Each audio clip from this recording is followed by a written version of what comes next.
आजैबाट हामीले ब्लू बस सञ्चालन गर्न लागिरहेका छौं।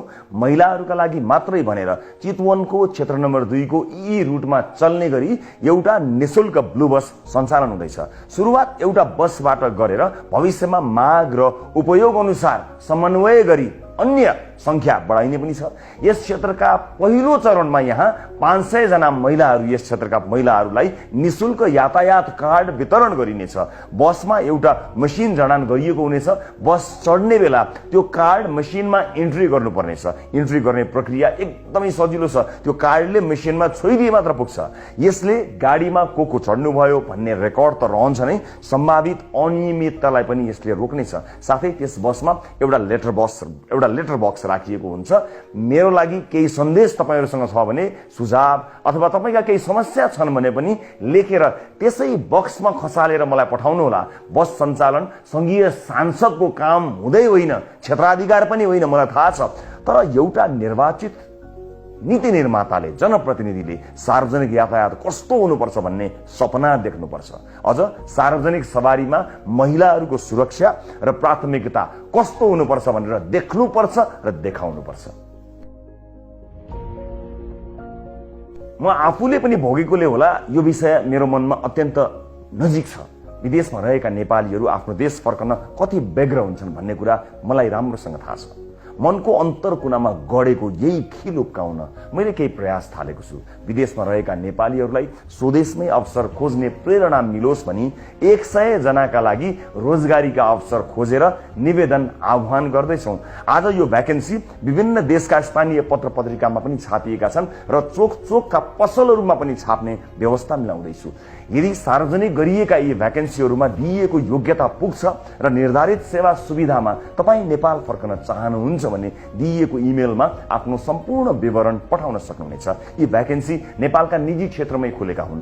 नेपालमै रहेका दाजुभाइ दिदीबहिनीहरूबाट पनि यो पदपूर्ति गर्न सकिन्थ्यो होला। तर हामीले विदेश गएर केही सिप र विज्ञता हासिल गरेका नेपालीहरूलाई स्वदेश फर्काउन प्रोत्साहन गर्ने माध्यमको रूपमा यसलाई सदुपयोग गर्न खोजेका मात्रै हौं। 40,000 देखि 1.5 लाख प्रति महिना तलब सहितका जागिरहरू तपाईका लागि खोजिदिएका छौं। रोजगारदाताको शर्तमा तपाई सहमत भए हामी समन्वय गरिदिनेछौं।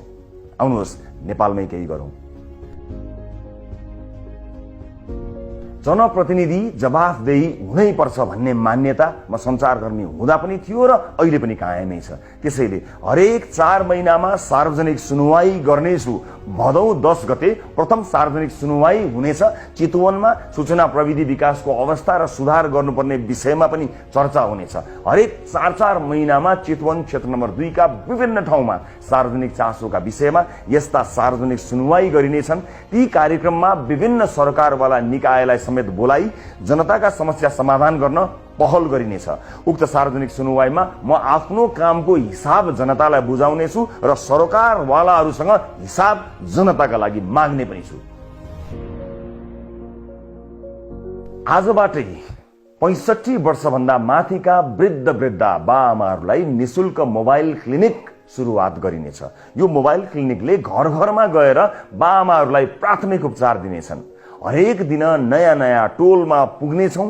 क्लिनिक कहाँ आउँदैछ, कसरी आउँदैछ भनेर अगावै केही समय अगाडि नै यहाँहरूलाई सूचना दिइनेछ। यस क्लिनिकमा एकजना MBBS डाक्टर हुनुहुनेछ।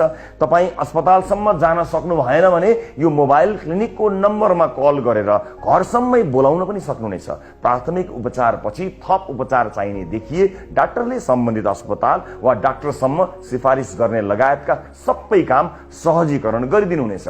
फेरि पनि भन्छु, यो एउटा सांसदको काम होइन, तर चुनाव ताका घर घरमा जाँदा आशीर्वाद दिनुहुने बाआमालाई एउटा छोरोको नाताले हेरचाह गर्नु मेरो कर्तव्य हो। चुनावमा भोट माग्दा मैले शिक्षालाई जोड दिएको कुरा यहाँहरूलाई थाहा छैछ। हाम्रो शिक्षा प्रणाली युग सुहाउँदो छैन, प्रतिस्पर्धी छैन।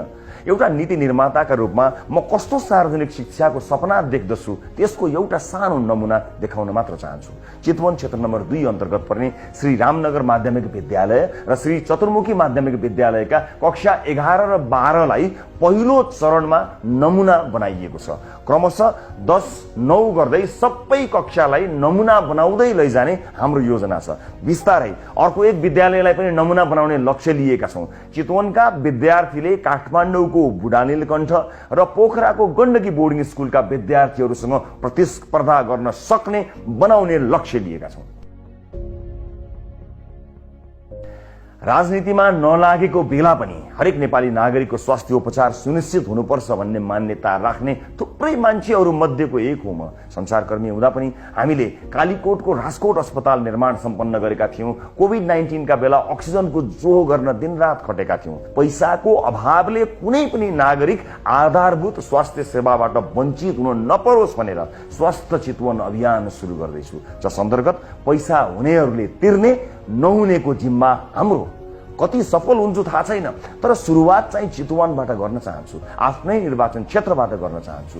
यो अत्यन्त कठिन र अपजसी काम हो थाहा छ, तर हुन्छ र सकिन्छ भन्ने विश्वास लिएर सुरुवात गर्दैछु। त्यसका लागि प्रथम चरणमा क्षेत्र नम्बर 2 का विपन्न नागरिकलाई स्वास्थ्य बिमामा अनुबन्धित गर्ने योजना अगाडि सारेको छु।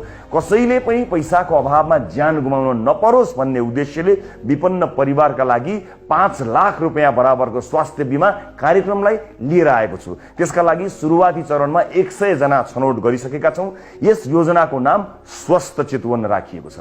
खानेपानीको व्यवस्थापनपछि मैले सबैभन्दा महत्त्व दिन चाहेको यो योजना चितवनवासीका लागि फलदायी हुनेछ भन्ने मैले आशा लिएको छु। हुनेले तिर्ने र नहुनेले पनि स्वास्थ्य उपचारमा पहुँच पुर्याउने यो योजनाका बारेमा थप जानकारी म दिँदै जानेछु। अहिले यो सुरुवात मात्रै हो। आम नागरिकको एउटा सानो नै भए पनि समस्या हल गरिदिन सक्यो भने आफूलाई असाध्यै राम्रो काम गर्न सकेको हुँ कि भन्ने एउटा आत्मविश्वास बढ्दै आउने गरेको छ। रविले गर्छ भन्ने विश्वासकै कारण होला मेरो सचिवालयमा दिनहुँ अनेक समस्या आउने गरेका छन्। यिनै समस्या समाधान गर्न आजबाट मैले हेलो रविलाई सुरुवात र अझ प्रभावकारी बनाउने कामको सुरुवात गरेको छु। यस कार्यक्रम अन्तर्गत स्वयं कार्यालयमा उपस्थित भई या अनलाइन मार्फत या फोन मार्फत गुनासो तथा सुझाव टिपाउन सकिनेछ। त्यस पश्चात तपाईलाई एउटा टोकन वा टिकट नम्बर उपलब्ध गराइनेछ। त्यस मार्फत तपाईले आफ्ना गुनासो या सुझावको कार्यान्वयन कहाँ पुग्यो र के भइरहेको छ भन्ने जानकारी अनलाइनमै पाउनुहुनेछ। संविधानले सुनिश्चित गरेका मौलिक हकहरू जनताले अक्षरशः उपयोग गर्न पाउनुपर्छ। नेपालको संविधानमा मौलिक हक अन्तर्गत धारा 31 मा शिक्षा सम्बन्धी हकको व्यवस्था छ, जसमा सबै नागरिकलाई आधारभूत शिक्षामा पहुँचको प्रत्याभूति गरिएको छ। तर यो कति कार्यान्वयन भएको छ, भएकोमा पनि शिक्षाको गुणस्तर के छ भन्ने बारे हामी अवगत नै छौँ, हामीलाई थाहै छ। यदि दुविधा छ भने पनि एकपटक इच्छा कामना गाउँपालिका आएर अवलोकन गर्न सक्नुहुनेछ।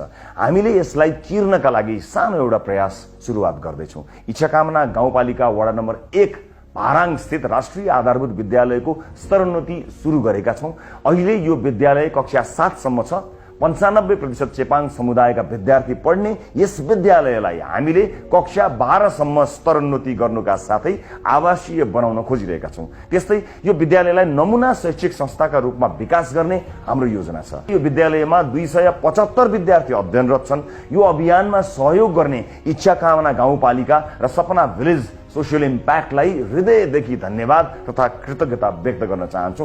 विशेष गरेर इच्छा कामना गाउँपालिकालाई पहिलो पटक निर्वाचित भएपछि मैले शरीर ढाक्ने राम्रो कपडा पनि नभएका र पेटभरि खाना नपाएका ससाना बालबालिकाहरूलाई साक्षी राखेर भनेको थिएँ कि एउटा यस्तो आवासीय स्कुल बनाउन पहल गर्नेछु जहाँका विद्यार्थीले उत्कृष्ट शिक्षा, स्वादिष्ट भोजन र आकर्षक कपडा सजिलै प्राप्त गर्न सकुन्।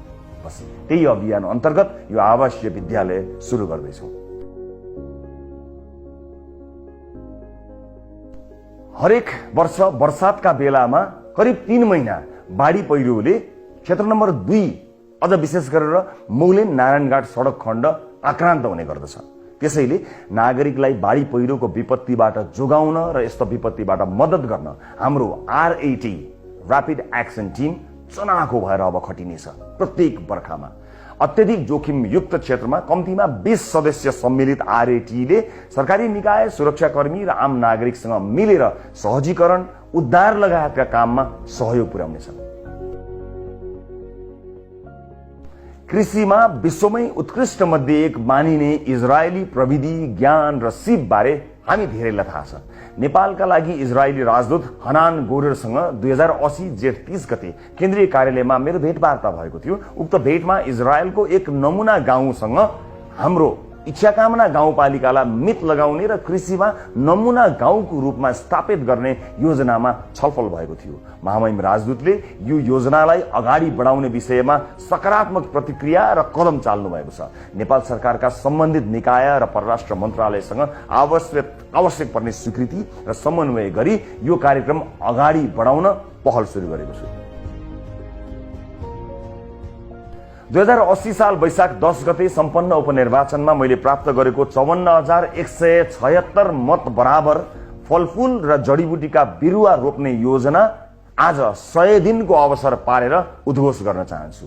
हरेक मतदाता प्रतिको सम्मान स्वरूप मैले यो योजना आजबाट सुरु गर्दैछु र अब 54,176 बिरुवा रोपिसक्ने प्रण पनि आजै गर्न चाहन्छु। प्रत्येक मतदाताको नाममा कम्तीमा एउटा बिरुवा चाहिँ रोप्न चाहन्छु।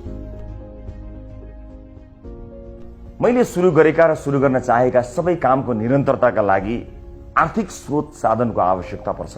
म आर्थिक रूपले सम्पन्न मान्छे पनि होइन, भएको पनि छाडेर सेवामा लागेको मान्छे तपाईहरुलाई थाहा भएको विषय हो। एक व्यक्तिले गर्न सक्ने कुरा पनि त्यति धेरै हुँदैनन्, व्यक्तिका सीमितताहरू छन्। त्यसैले विदेशमा बस्नुहुने सम्पूर्ण चितवनवासीलाई एकजुट भएर हामीलाई यस काममा सघाउनको निमित्त र हातेमालो गर्नको निमित्त म विनम्रतापूर्वक अनुरोध गर्न चाहन्छु। हामीले चितवन क्लब बनाउँदैछौँ। यदि तपाईँ विदेशमा हुनुहुन्छ र यस क्लबमा जोडिन चाहनुहुन्छ भने स्क्रिनमा देखिएको इमेल र व्हाट्सएप नम्बरमा हामीलाई सम्पर्क गर्न सक्नुहुनेछ। देश बनाउने महाअभियानमा हामीलाई तपाईहरुको सहयोग अपरिहार्य छ। सँगै मिलेर हामीले चितवनबाट देश विकासको मोडल तयार पार्नु छ। अहिले मलाई र चितवनलाई तपाईको सहयोगको आवश्यकता छ। अहिले सहयोग गर्नुहोस् र विश्वास गर्नुहोस्, केही वर्षपछि तपाईले चितवनमा लगानी गर्नुहुनेछ, सहयोग मात्र होइन। र अन्त्यमा यी सबै कामको सुरुवात गर्दा सहयोग गर्नुहुने स्थानीय सरकार र चितवनका स्थानीयलाई धेरै धेरै धन्यवाद व्यक्त गर्न चाहन्छु।